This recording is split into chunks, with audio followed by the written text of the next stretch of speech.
2 semaines de pourparlers et plus de 30 heures de prolongation, c'est le temps qu'il aura fallu pour trouver un accord sur le climat à Lima.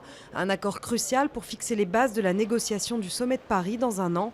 Les nations doivent s'engager sur une réduction des émissions de gaz à effet de serre avant que la température du globe n'atteigne une ampleur trop dangereuse.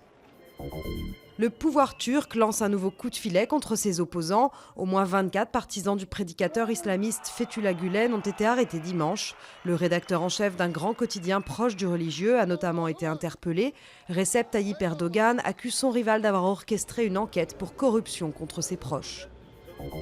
Serge Lazarevitch affirme avoir été torturé par ses ravisseurs au Sahel. Le dernier otage français dans le monde, libéré mardi, révèle que ses geôliers le prenaient pour un mercenaire, ce qu'il réfute formellement.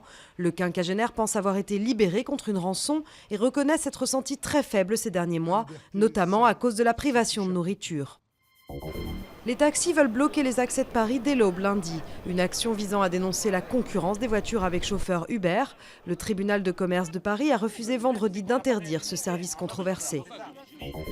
La cruauté de la vie derrière un filtre bleu comme un écran pare-balles. L'œuvre de Jacques Monory, peintre emblématique du pop art européen, est exposée à Landerneau dans le Finistère, au Centre d'art contemporain de la famille Leclerc. Une œuvre baignée par la couleur du rêve.